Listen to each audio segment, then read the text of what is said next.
In this exercise, we will be assessing the network structure of the Florentine family's network. So this exercise is asking us to calculate different measurement of network structure, including the degree histogram, network density, average per shortest path, and average clustering. It's also asking us to visualize the degree histogram using a bar chart. First, I'm going to import network X. I'm going to import pandas, since I need pandas to create the Altair, and I'm going to import Altair as ALT here. Okay. Next, we're going to read the network file. So I'm going to read the network from the file. The file is in graphml format, so I'm going to do florentine.graphml.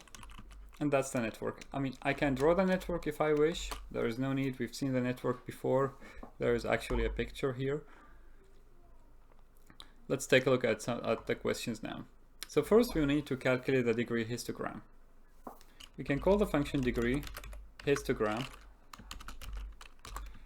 and pass net as a parameter.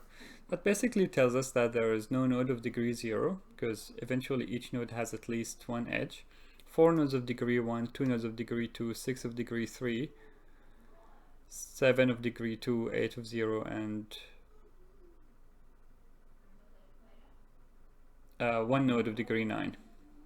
Now, that basically shows a big discrepancy of degrees, right? There are many nodes with low degree, some nodes with medium degree, and then there is like a few nodes with very high degree. Let's visualize this in a bar chart. So the very first step is to create a pandas data frame.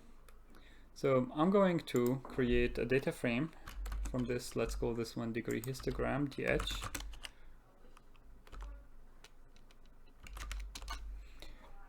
And we need to create a data frame that has 2 columns, the degree and the count. Again, Altair expects a tidy data frame, so we have to have the columns mapping 2 variables in our data. And here we have 2 variables, the degree and the number itself. So what I'm going to do first, I'm going to create a data frame passing DH. Now this data frame here has just these numbers, 0426201. It also happens to have a natural index from 0 to 6, which is very convenient because it basically tells me the degree itself. Degree 0 we have 0 nodes, degree 1 we have 4 nodes, and so on and so forth. So what I'm going to do, I'm going to reset the index here, because that basically gives me this index as a column. I'm going to change this operation here, and then I'm going to change the columns of my data frame to be degree, okay, which is the index, right? Degree 0, degree 1, degree 2, and the count, how many of these nodes exist in the network, and that's my data frame here. The next step is to create a bar chart. So I'm going to create a bar chart using Altair. I'm going to mark bar, and I'm going to encode my X is going to be the degree, and my Y is going to be count.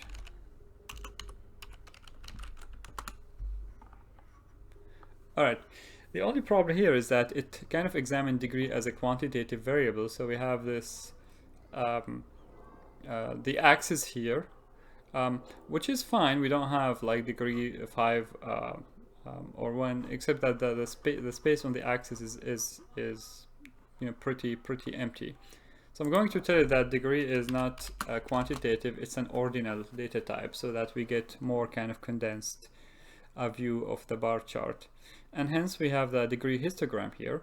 It's not quite a power law degree histogram in this network. There is a considerable amount of clustering in this network, and hence we have many nodes which are medium in degree, and there are nodes that are have low degree, and one node that has especially high degree.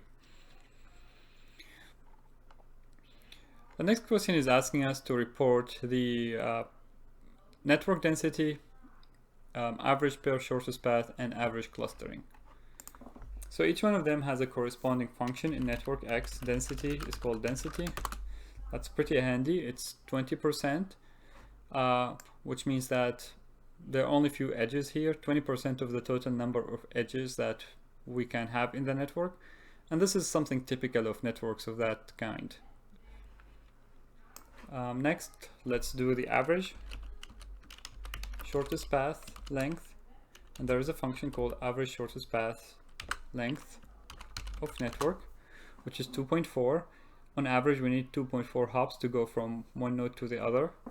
And the last one is the average clustering of the network.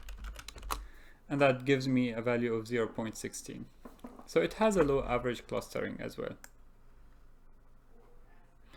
So this network is sparse, it's low in density, the clustering is low, and hence it's important, and that's why centrality in this network, such as centrality of, for instance, families such as Medici, other families are important here because they give those families leverage and brokering power in this network, and this is something we will look at in the next exercise.